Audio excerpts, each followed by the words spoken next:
Welcome back, guys. It is Thrift Flip time, Christmas edition. Let's go ahead and get started.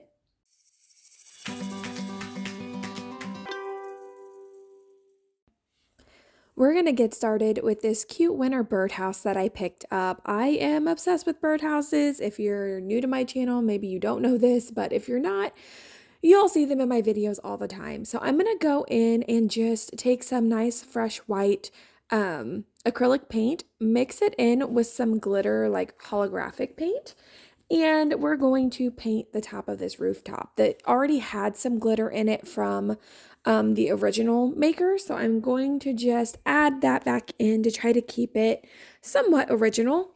I'm just going to take my brush, tap it in into all of those little crevices. And as you can see here, a huge difference already. It's just going to brighten up the piece, make it feel a lot cleaner. Once I'm done with that, I'm going to just be replacing this bird. So I'm going to pop the old one off. He's missing an eye, he's missing a beak, he's really kind of dingy. So we're going to replace him with a nice bright snowbird. I'm going to get all of this excess glue off of here, and then I'm going to take this bird pick that I picked up from one of my thrifting rounds, but I'm pretty sure it came from Michael's or Hobby Lobby, so I'm sure you can find one very similar. I'm going to take off a piece that has this little greenery underneath, but it won't sit flat against the birdhouse with that on there. So I'm going to cut off half of it just from the side that needs to sit flat. So I'm going to take the pine cone off and one of those pieces off, and I'm going to save that for a later project. But now you can see he'll actually fit on that little peg, and all I'm going to do is glue him back down. This was a really easy flip, but I think it made a huge difference in this piece. I think it turned out super cute. I am obsessed with it. Like I said, just love birdhouses. So let me know what you guys think about this flip in the comments below and give us a thumbs up. Next, we're going to be working on some boots. I found this Santa boot and this also kind of like a paper mache textured boot at the end of last season, and I'm ready to give them a makeover. So I'm going to start by just cleaning them up. I was surprised to see how pretty this boot was inside, actually. So I just cleaned them up really good and started in on painting this with some white chalk paint. That white chalk paint's going to stick really good. Just freshen up that look again. Like I said, brighten it up, make it look cleaner, and we're going to just do that all over. I ended up doing 2 coats just to make sure that everything was thoroughly covered, and then I came down here on the sole of the boot and I'm going to paint it black just to give it some nice contrast, give it a little bit more detail, make it a little more fun. And I'm just going to paint that all the way around the sole, making sure that I cover up the entire thing. So I did end up doing 2 coats on that as well. Now, for some reason, I seem to be really into that glitter holographic paint that I used on that birdhouse. So I'm just going to use it on here too. It's actually a clear. That's why originally I mixed it with that white paint. But it's clear. So I'm just going to paint it on here, and it's just going to give this boot just a little, I don't know, something a little more fun, a little more interest, so that it is nice and shimmery. Maybe it looks like there's some snowfall on it. From there, I wanted to stick to that like original look that it had. I kind of wanted to be true to its original design. So I happen to have this beautiful ribbon that kind of like, I don't know, it twists and turns a lot. It's like has a natural rotation to it, which made it really easy to glue down into a circle. So I'm just going to use some hot glue on the rim of this boot, and I'm going to fold this over to cover up all of those kind of rough edges from the top of it. But I'm going to leave it open instead of closing off the top like they had before. Again, the inside of this boot's really pretty, so I want to be able to show that off. So I'm just going to neatly wrap this around the top of the boot. And I'm sorry I keep going off frame here. And just cut down any excess that needs to be cut, and then glue the edges down so that it can't come back up.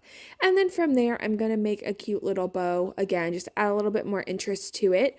I'm going to take that fabric because of the way that it is pleated, makes a really beautiful bow. So I'm just going to cut down a piece of scrap.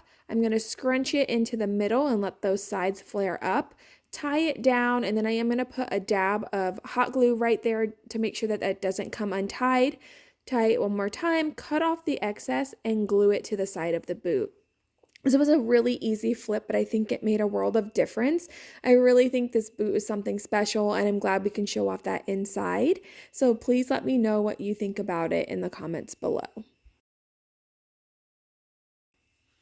Next, we're going to start in on this really cute Santa boot. I love this guy, and we are just going to, again, try to stay true to its original design. I'm going to go in with some red chalk paint, which is pretty much the same color, but I'm just going to freshen it up. It had a lot of scuffs, a lot of really rough spots where like the paint had rubbed off, and scratches and things. So we're just going to go in and go back to that true color. And I'm just going to go in with one good healthy coat of paint. That way I don't really think it's necessary for a second. That's just going to freshen it up, make it look brighter, get rid of all of those little imperfections. And then we're going to work on the top. Now, I originally was going to try to let those speckles show through, but I just really don't like them. So I did end up going in with 2 coats to make sure that those are thoroughly covered. You can't really see them. Like I said, I wanted to keep them to try to keep the boot as true as its original, but I just could not do it. So I'm coming to cover that up with 2 full coats. I just think it looks brighter and a little less messy and a little less busy to the eye. And then we're going to go down and do the same thing with the sole of the boot, just going in with some black chalk paint because that's what's going to stick really well with this, and freshen up that black and seal everything in with some polyacrylic. You can use a wax if you want. I wanted the colors to stay true, so I just used this nice clear coat to make sure it's going to be sealed in and that chalk paint's not going to go anywhere. I added some florals, and look how cute. Let me know what you guys think in the comments below. Sticking with that theme of just doing a quick paint up and sealing, I found this really cute snowman hat. I love it. I looked it up, and it was originally a wine bottle holder, which someone can still use it as that. But I just, again, am not a fan of these speckles that are on these things. And I know in here you can't really tell, but they're actually blue speckles. So it's not even like it's, snowfall on this hat. So I just wanted to go back in with that black chalk paint because it's going to stick really well with a soft bristled brush, nice even long strokes to make it nice and clean and only have to do 1 coat.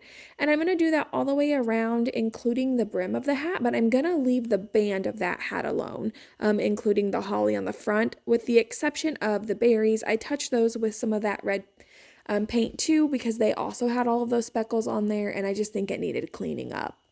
I'm going to seal this in with that polyacrylic, make it look nice and fresh, make sure that chalk paint stays in place, add in some florals, and voila, another beautiful piece with just a little bit of effort.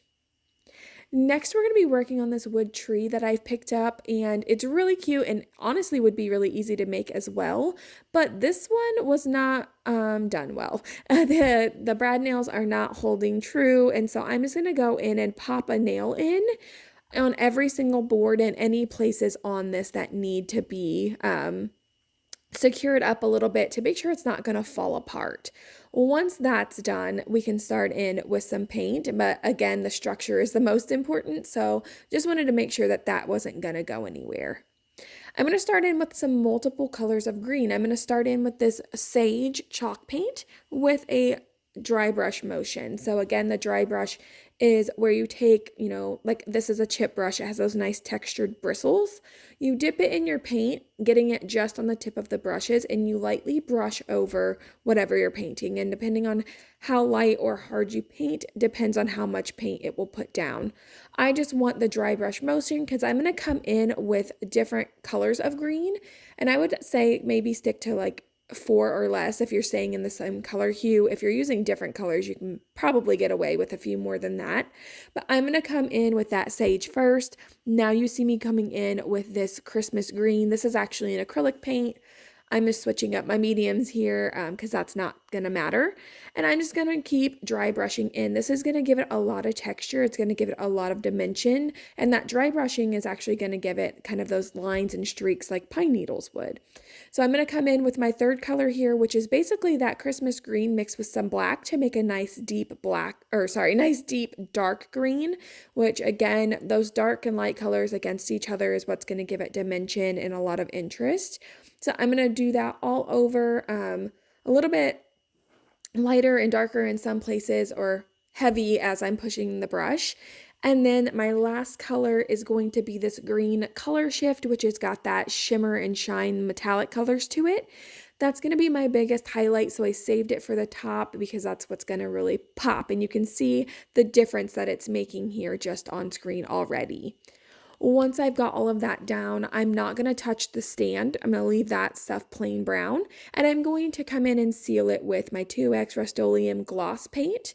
And then I realized I didn't take any after photos, so I'm just going to share a photo from it in my booth. It sold immediately, so I can't take pictures of it now, but here's a close-up of those details and then it just standing alone.